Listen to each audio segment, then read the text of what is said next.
Studying and playing a game theory optimal strategy at the Microstakes is a massive waste of time, and I'll explain why.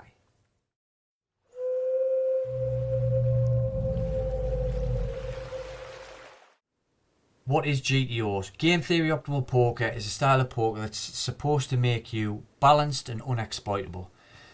To give you an example, that would mean that if we had a nut flush draw on the flop, sometimes we'll bet it, sometimes we'll check it. Sometimes we'll bet it small, sometimes we'll bet it large. And that way our opponent will never ever know whether we always bet our flush draws and we always bet them large, because sometimes we check them, sometimes we bet them small. Conversely, at the river, sometimes we'll bet our nuts small, sometimes we'll check it, and sometimes we'll bet it large.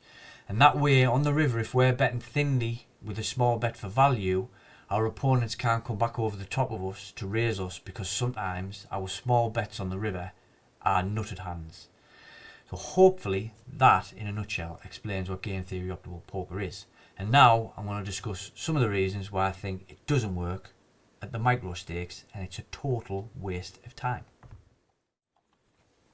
A major issue we've got at the Microstakes and with GTO is the frequency that we're getting in multi-way pots. I'm sure all of you that are playing at these stakes 2, 5, 10, this will be a familiar sight for you, where you see an open, a call, another call on a small blind and a completion in the big blind. It's very, very frequent.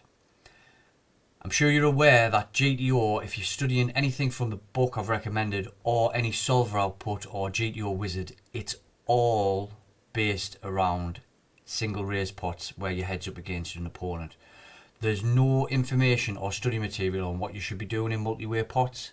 It basically, in the book, would tell you that we're just going to bet our strong made hands and high equity draws, and then that's it. And it won't really tell you what size to bet them, and it won't tell you what frequency to bet them.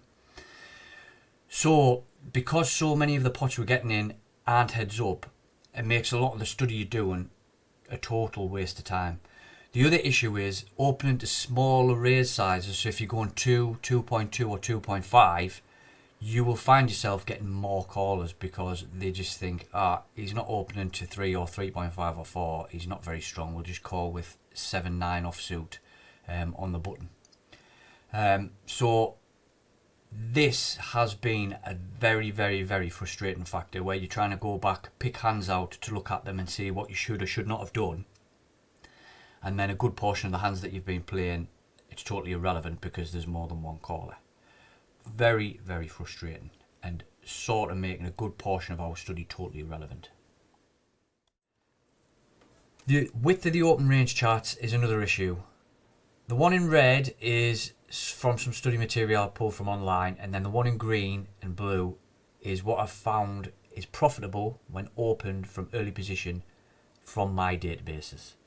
So I've plumbed through a load of hours of stuff, looked at what I've opened from what positions and found which is actually plus EV and which is minus EV. So quickly to explain, the ones in blue here, those are borderline openings that are making money. We could play 5,000 hands and they might be just a touch under plus EV.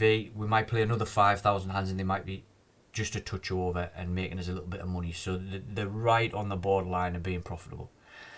The reason I think that Ace Jack off is less profitable than King Jack off is due to the connectivity of it, I think.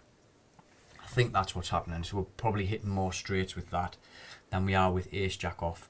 And I think this is costing us because people, instead of playing 3-bet fold, are more happy to call with stuff like Ace Queen off and Ace Queen suited versus opens rather than 3-betting it. And then we're just getting a little bit dominated every now and again. The other hand to note here is the Jack 9 suited. Again, I think because it's more connected than the Queen 10, King 10 and Ace 10, I think that is why that is making us more money than those hands. So that's just to quickly explain why those are in different colours. But if you look at stuff like Ace 9, King 9 down over, they are absolutely not making money at the Microstakes. Maybe when you get towards 10 and L plus, it might be worth opening them. But if you are playing 2 and 5, I would not bother because they will not make you any money. They're not making you money. If you look in the long run, you might remember when you played Ace 6 suited from under the gun, you hit 2 pair and you stack somebody. We all remember those really big hands. And you won't remember the amount of times that you've opened it and you've flopped absolutely nothing, or you've flopped top pair and you've been dominated by somebody who's called you from the cut-off with ace-8 offsuit. Because that's just what they do at 2-L and 5-L. So, in my personal opinion, open range charts from GTO study material at 2 and 5 in particular, and probably 10, they won't be making you money if you are opening this stuff further down, the ace-9 down over. From my database anyway, they're definitely not. The final thing I'll quickly cover is just balance, really, and the need not to be balanced at the Microstakes. You don't need to balance your thin value and your thick value with small bets at the river, because they'll only raise you when they've got the nuts. It's very, very, very rare that anyone, even with trips, will re-raise you on the river when you've got a full house. It just doesn't happen when you bet small. They don't do it. They won't build the pot for you. You've got to build it yourself. It's just a waste of time. One final example. Yesterday, when I was closing tables down, getting some data together to put this video together, there was an open from under the gun, and it was just a limp. I had pocket aces in the big blind. It was the last hand I was playing. I thought, right, I'll just shove it in because I was on shutting the tables down. So I whacked my full stack in, and the under the gun limper called. Full stack, £5, 5-L we're playing. He had ace-9 offsuit. And that just sums up the players at this level. If they're willing to limp in with stuff like that and call 100 big blind jam with ace-9 offsuit, why are we trying at all to be balanced with our value? Just get it in. Just whack it in. And you will see your win rate skyrocket. So that basically sums up my thoughts on GTO at the micros. If you're playing 10-L and above, it's probably worth looking into and starting your journey into it to study it. If you're playing 2 and 5, don't bother wasting your time. For the reasons discussed. The frequency you'll be getting in multi-way pots, most of your studies are relevant. The opening range charts, in actual fact, some of the stuff on there doesn't make you any money. So if you think about it, the solver's playing against itself to find profitable spots to open certain hands. The solver would never ever call with ace-8 offsuit in the cutoff, but these opponents will do.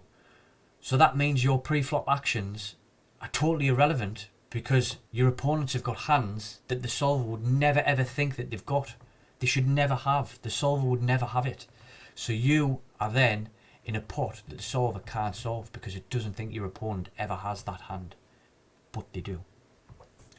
And then finally, we need to make our value with our value. We need to pile it in. We don't want to be balancing our thick value with small bets when we're never ever ever going to get re-raised anyway unless our opponent has the nuts. And that in a nutshell is it. It's a little bit of a controversial one, this one, because there's a lot of nerds that love their GTO, but in my opinion, from what I've looked at and what I've found in my databases, the stuff just doesn't make you as much money as being an exploitative player. It just doesn't. Thanks for watching. Any comments on this? Drop them in the bottom and I'll see you in the next video.